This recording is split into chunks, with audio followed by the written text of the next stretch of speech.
Zdravo! Zdravo! Kako ste kaj? Vam je kaj dolg čas? Nama ni, ne, Meta? No ja, malo nama je, Oli. Malo, ja. Veste, katero zgodbo bomo danes poslušali? Ne, Katero, Oli? ja. Če ne vemo, saj ne, hecamo se malo. Ja, tisto zgodbo, ko je Meta bila malo žalostna, ne, Meta? Ja... Gremo najprej zaplesat in zapet. Hitro, na noge!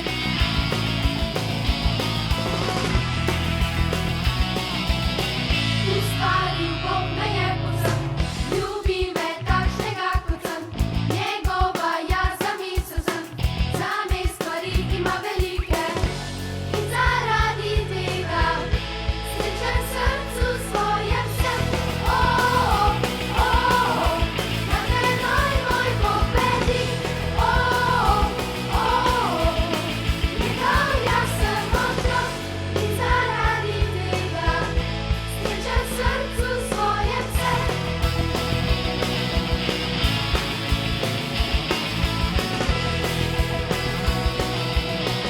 Ustvaril Bog me je povsem, ljubi me takšnega, kot sem.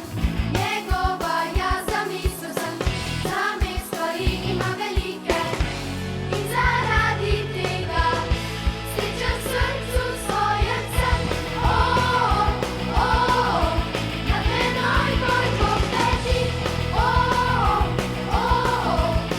Njegov jaz sem otrok in zaradi tega srečen srcu svojem sem.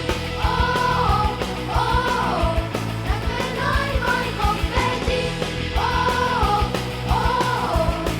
Njegov jaz sem otrok in zaradi tega srečen srcu svojem sem. Srečen srcu svojem sem. Srečen srcu svojem sem. Srečen srcu svojem sem.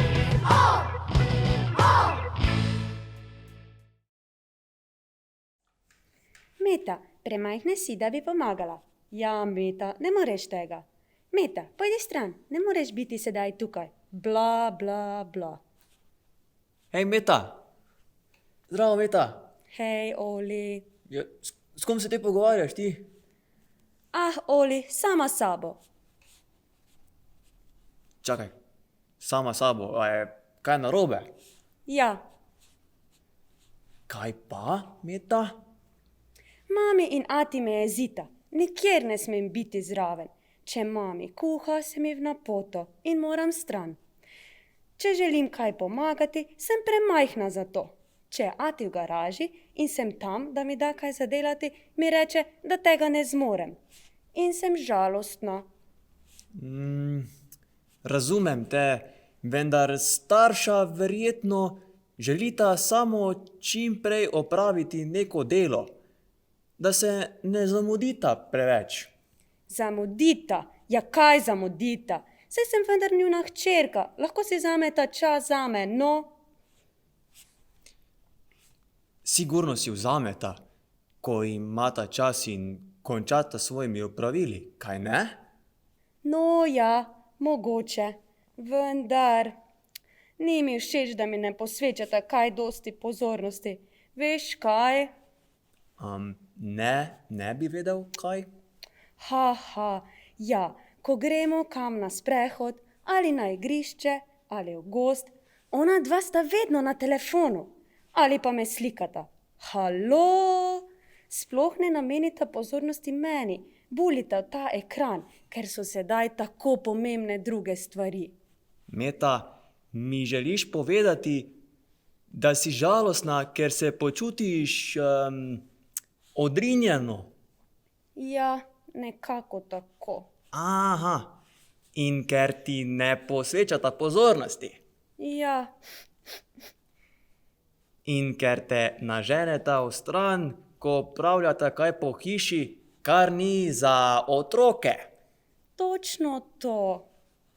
Naj ti povem, da se je nekaj podobnega zgodilo tudi v Bibliji. Kaj res? Ja, otroke so odrivali v stran. In veš, od koga v stran? Od koga? Od Jezusa. Kako se je to zgodilo? Nekateri ljudje so Jezusu prinašali otroke, da bi položil nanje roke in jih blagoslovil. Ampak Jezusovi učenci so verjetno mislili, da je Jezus prišel bolj za pomembne stvari na zemljo, da se mu ne da obadati s takimi stvarmi, z majhnimi otroki. In so jih odrivali pač stran, češ naj ga ne motijo.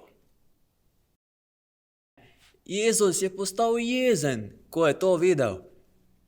Želel je, da pridejo otroci k njemu. Skregal je učence in rekel, naj pustijo, da prihajajo k njemu otroci. Naj jih ne ustavljajo, saj je ravno takšnih nebeško kraljestvo. Jezus je imel rad otroke. Jezus je vedno ravnal tako ljubeče z ljudmi. Res je. In rekel je še, da če človek ne sprejme Božjega kraljestva, tako kot otrok, ne pride van.